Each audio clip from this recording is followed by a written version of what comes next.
ሚስጥረ ሥላሴ ወይንም ቅድስት ሥላሴ ማለት ምን ማለት ነው?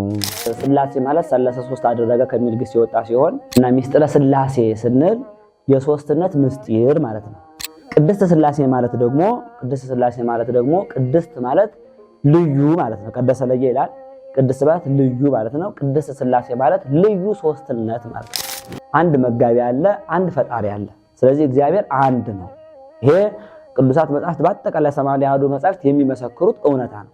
ከኔ ከእግዚአብሔር ከአምላክ በቀር ሌላ አማልክት አታምልክ ይላል። እሺ ሌላኛው ጥያቄ ሚስጥረ ሥላሴ ወይንም ቅድስት ሥላሴ ማለት ምን ማለት ነው የሚል ጥያቄ ነው ጥያቄው። እና ሚስጥረ ሥላሴ ማለት ሰለሰ ሶስት አደረገ ከሚል ግስ የወጣ ሲሆን ሥላሴ ማለት ሶስትነት ማለት ነው። እና ሚስጥረ ሥላሴ ስንል የሶስትነት ምስጢር ማለት ነው። የአንዱ እግዚአብሔር አምላካችን የሶስትነቱ ምስጢር አንድ ሲሆን ሶስት የመሆኑ ምስጢር ማለት ነው ሚስጥረ ሥላሴ ማለት። ቅድስት ሥላሴ ማለት ደግሞ ቅድስት ማለት ልዩ ማለት ነው። ቀደሰ ለየ ይላል።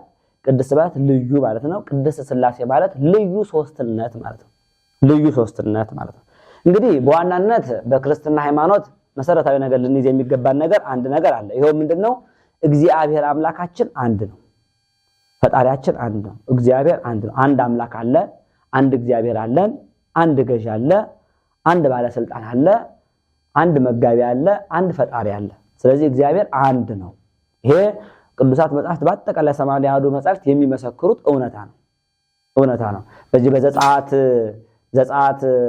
20 ላይ ከኔ ከእግዚአብሔር ከአምላክ በቀር ሌላ አማልክት አታምልክ ይላል። ከእኔ ነው የሚለው አንድ ሆኖ ማለት ከእኔ ከእግዚአብሔር ከአምላክ በቀር ሌላ አምላክ አታምልክ ነው የሚለው። ስለዚህ እኔ ነው የሚለው። ስለዚህ እግዚአብሔር አምላካችን አንድ ነው። ይሄ ብቻ አይደለም። በዚህ በዘዳግም ኦሪት ዘዳግም ምዕራፍ 6 ቁጥር 4 ላይም እስራኤል ስማ ይላል። እስራኤል ስማ እኔ እግዚአብሔር አምላካችሁ አንድ ነኝ። እግዚአብሔር አምላካችሁ አንድ ነው ተብሏል። እግዚአብሔር አምላካችሁ አንድ። ስለዚህ እግዚአብሔር አምላክ ስንት ነው? አንድ አምላክ ነው ያለ። ያዕቆብም ይናገራል። በያዕቆብ መልእክት ምዕራፍ 2 ቁጥር 9 ላይ አንተ እግዚአብሔር አንድ እንደሆነ ታምናለህ ይላል። እግዚአብሔር አንድ እንደሆነ አንድ ነው እግዚአብሔር ይላል። አንድ ነው። ይሄንን ደግሞ እንኳን እኛ እንኳን ሰው ይቅርና አጋንንትም ያምናሉ ይላል። የእግዚአብሔርን አንድነት አጋንንትም ያምናሉ። ስለዚህም ደግሞ ይላል ይንቀጠቀጡማል ይላል። ስለዚህ እግዚአብሔር አምላክ ስንት ነው ሲባል አንድ ነው። ይሄ ክርስትና ሃይማኖታችን አንድ አምላክ ነው። አሃዱ አምላክ ነው የምንለው። ይሄ መጀመሪያ መታወቅ አለበት። አሁን ሚስጥረ ሥላሴ ምንድነው? ይህ እግዚአብሔር አንዱ አምላካችን፣ አንዱ ፈጣሪያችን፣ አንዱ እግዚአብሔር አምላክ ስንትነት አለው ስንል ሶስትነት አለው። ስለዚህ ሚስጥረ ሥላሴ ምን የምንማርበት ትምህርት ነው? ጠቅላላ ስናደርገው ምን የምንማርበት ትምህርት ነው ስንል አንድ የሆነው ፍጹም አንድ የሆነው እግዚአብሔር አምላካችን አንዱ እግዚአብሔር አምላካችን ስላለው ምንነት ሶስትነት አንዱ እግዚአብሔር አምላካችን ስላለው ሶስትነት የምንማረው ትምህርት ነው። አንዱ እግዚአብሔር አምላክ ስላለው ሶስትነት የምንማረው ትምህርት ነው። ይሄንን ትምህርት በምን ርዕስ እንማረዋለን ስንል ቅድስት ሥላሴ በሚል ርዕስ እንማረዋለን። ቅድስት ሥላሴ ማለት ማለት ነው ልዩ ሶስትነት ማለት ነው። ልዩ ሶስትነት ማለት ምን ማለት ነው ስንል ሶስትነቱ ልዩ ነው ይላል። ምን ማለት ነው? እንደ ሌሎች ሶስት ሰዎች ለምሳሌ አብርሃም፣ ይስሐቅ፣ ያዕቆብ እንደሚባሉት ሶስት ሰዎች አይነት ሶስትነት አይደለም። እነሱ ልዩ ሶስትነት የላቸው፣ ፍጹም ሶስቶች ናቸው። ይሄ ሶስትነት ምን አይነት ሶስትነት? ልዩ ሶስትነት። ምን አይነት? ለምን ልዩ ተባለ? ለምን ልዩ ሶስትነት ተባለ? ለምን ቅድስት ሥላሴ ተባለ ስንል ለምን እንደዛ ተባለ ስንል ሶስትነቱ አንድነት ያለበት ሶስትነት ስለሆነ ነው። ስለዚህ በሶስትነቱ ውስጥ አንድነት አለበትና ይህ ሶስትነት ልዩ ሶስትነት ነው። እንደገና እንደዛም ብቻ አይደለም፣ ቅድስት ዋህድናም አለ። ደግሞ እግዚአብሔር አምላክ አንድ ነው ስንል ልዩ አንድነት ነው። ለምን ልዩ አንድ አልነ ደግሞ ስንል ደግሞ እንደዚሁ አንድነቱ ደግሞ ምንነት ያለበት ነው? ሶስትነት ያለበት ነው። ስለዚህ ሶስትነት ያለበት አንድነት ስላለው ሶስትነት ስላለው ምን ተብሏል ማለት ቅድስት ሥላሴ ተብሏል። ቅድስት ሥላሴ ይሄንን ነው እንግዲህ ምስጢረ ሥላሴ የምንለው። ቅድስት ሥላሴ ነው ምስጢረ ሥላሴ የምንለው። ልዩ ሶስትነትን ነው ምስጢረ ሥላሴ። አንድነት ያለበት ሶስትነትን ነው ምን የምንለው ምስጢረ ሥላሴ የምንለው። ለምን ምስጢር እንለዋለን ስንል እኛ የምናውቀው አንድ ከሆነ አንድ ነው፣ ሶስት ከሆነ ደግሞ ሶስት ነው። ግን እዚህ ጋር ግን ሶስትነቱ ውስጥ አንድነት አለ፣ አንድነቱ ውስጥ ሶስትነት አለ።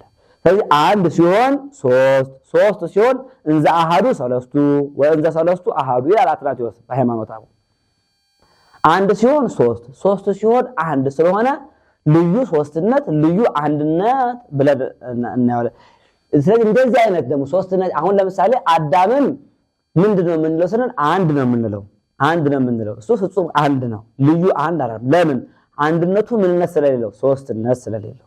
ስለዚህ አንድ ነው፣ አንድ ብቻ ነው እሱ። አብርሃም ይስሐቅ ያዕቆብን ደግሞ ስናያቸው ደግሞ እነሱ ደግሞ ሶስት ናቸው። ስለዚህ እነሱ ደግሞ እንደ ስንት ናቸው? ሶስት ብቻ ናቸው። ስለዚህ እግዚአብሔርን አንድ ነው ስንል እንደ አዳም አይደለም፣ እንደ አዳም አይደለም። አዳም አንድ ብቻ ስለሆነ እንደ አዳም አይደለም። ስለዚህ አንድነት ያለው ምን ሶስትነት ስላለው አዳም ይሄን አይወክልም፣ እንደ አዳም አይደለም። እንደ አንድነቱ ሶስትነቱስ እንደማን ነው ሲባል እንደ አብርሃም እንደ ይስሐቅ እንደ ያዕቆብ አይደለም። ለምን ሲባል አብርሃም ይስሐቅ ያዕቆብ ፍጹም ሶስት ናቸው፣ አንድነት የላቸውም። እግዚአብሔር አምላክ ደግሞ ሶስት ስንለው አንድ ነው። ስለዚህ ምሳሌ የሌለው አንድነት፣ ምሳሌ የሌለው ሶስትነት ስለሆነ ይሄንን ምን እንላለን? ቅድስት ሥላሴን ወይም ልዩ ሶስትነትን ምስጢረ ሥላሴ፣ የሶስትነት ምስጢር እንላለን። ስንጠቀልለው እግዚአብሔር አምላካችን አንድ ነው። አንዱ እግዚአብሔር አምላካችን ደግሞ ሶስትነት አለው፣ ሶስትነት አለው። ይሄ ሶስትነት አንድነት ያለበት ነው። ይህ አንድነት ደግሞ ሶስትነት ያለበት ነውና ይሄን ምስጢረ ሥላሴ እንለዋለን፣ ቅድስት ሥላሴ እንለዋለን ማለት ነው። እሺ እንግዲህ ስለ አንዱ እግዚአብሔር አምላካችን አንድነት፣ ሶስትነት፣ ስለ ምስጢረ ሥላሴ ተነጋግረናልና ለምስጢረ ሥላሴ ምሳሌ የሚሆኑ ነገሮች እነማን ናቸው የሚል ነው ጥያቄው። ሌላኛው ጥያቄ ለምስጢረ ሥላሴ ምሳሌ የሚሆኑ ነገሮች እነማን ናቸው የሚል ነው ጥያቄው። ለምስጢረ ሥላሴ ለእግዚአብሔር ለአንድነቱ ለሶስትነቱ መልሱ ምንድነው ከተባለ ለሥላሴ ለአንድነቱ ለሶስትነቱ ምሳሌ የለውም ነው። ምሳሌ የለውም። እግዚአብሔር ምሳሌ የለውም። አንድነቱ ሶስትነቱ ምሳሌ የለውም ሲባል ምኑ እንኳን የሥላሴ ነገር አባ ሕርያቆስ እኮ በመኑ በአምሳለ መኑ እናስተማስለክ ይላል። እመቤታችን እንኳን ለእግዚአብሔር ይቅርና አምላክ ለእመቤታችን ምሳሌ የላትም፣ እንኳን ስለ እግዚአብሔር ይቅርና ማለት ነው። ስለዚህ ለአንድነቱ ለሶስትነቱ ምሳሌ የለውም። ሊቃውንት እንግዲህ ምሳሌ የለውም ብለን ደግሞ እንዳንተው አድርገው ጎዶሎ ምሳሌዎችን ነግረውናል። ጎዶሎ ምሳሌዎችን ነግረውናል።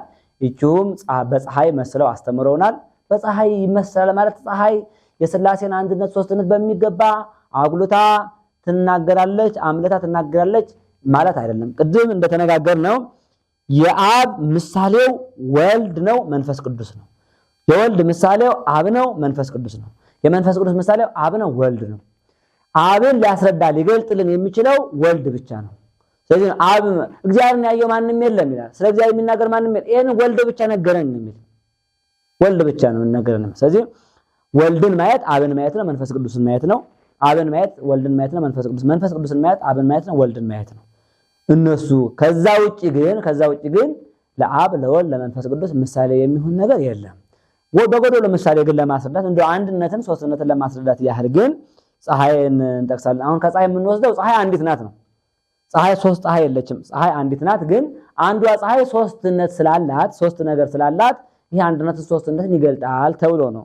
እንግዲህ አንዲት ፀሐይ ምን አላት? ክበብ አላት፣ ብርሃን አላት፣ ሙቀት አላት። ክበብ አላት። ስለዚህ ክበብ አላት፣ ብርሃን አላት፣ ሙቀት። ክበብ ስላላት፣ ብርሃን ስላላት፣ ሙቀት ስላላት ምን አትባልም? ሶስት ነገር ስላላት ሶስት ፀሐይ አትባልም። ሶስት ፀሐይ አትባልም። ሶስት ፀሐይ አትባልም። እንደገና ደግሞ አንዲት ናት ስላልን ደግሞ ሶስት ክበብ፣ ብርሃን፣ ሙቀት የላትም አንልም። ስለዚህ አንድ ስትሆን ሶስት፣ ሶስት ስትሆን አንድ ናት ማለት ነው። ስለዚህ በክበቡ አብ ይመሰላል። ምክንያቱም ሙቀቱም ሆነ ብርሃኑም የሚገኘው ከክበቡ ከምናየው ከክበቡ ስለሆነ በክበቡ አብ ይመሰላል፣ በብርሃኑ ወልድ ይመሰላል፣ በሙቀቱ መንፈስ ቅዱስ ይመሰላል። አሁን ብርሃንና ሙቀት ከክበብ ይገኛሉ። ከክበብ ቢገኙም ብርሃንና ሙቀት በክበብ አይቀደሙም። አሁን ፀሐይ ወጣች ሲባል ማን ነው ቀድሞ የሚወጣው? ክበቡ ነው የሚወጣው? ያቺ ክቧ ፀሐይ ናት የምትወጣው? ወይስ ብርሃኑ ነው? ወይስ ሙቀቱ ነው? የትኛው ሲባል የትኛው ነው ቀድሞ የሚወጣው ሲባል ብርሃኑም ክበቡም ሙቀቱም በአንድ ነው የሚገኙት። መገኛቸው ግን ክበብ ነው። ክበብ ብርሃንን ሙቀትን ያስገኛል፣ ግን ብርሃንን ሙቀትን አይቀድምም። ክበብ አይቀድምም። አሁን አንዳንድ ሰው ሙቀትን ሊጠራጠር ይችላል። ግን ምድሪቱ በውርጭ ሌሊቱን ሙሉ ስትቀዘቅዝ አድራ ሙቀቱ ቢወጣም ቶሎ ሙቀት ስለማይሰማው ሰው ሙቀት ኋላ የሚመጣ የሚመስላል። አሁን እዚህ በዚህ እጁ በረዶ ይዞ ቆይቶ በዚህ እጁ ምንም ሳይዝ ቆይቶ በሁለቱም እጁ እሳትን ቢይዝ ሰው ቶሎ የሚሰማው በረዶ የያዘውን እጅ አይደለም፣ ይሄኛውን እጅ ነው የሚሰማው። ይሄ በጣም ስለቀዘቀዘ ቆይቶ ነው ሙቀቱ የሚሰማው። ይሄ ስለቀዘቀዘ ቆይቶ ተሰማው ማለት ግን እሳቱ ሙቀት የለውም ማለት ግን አይደለም።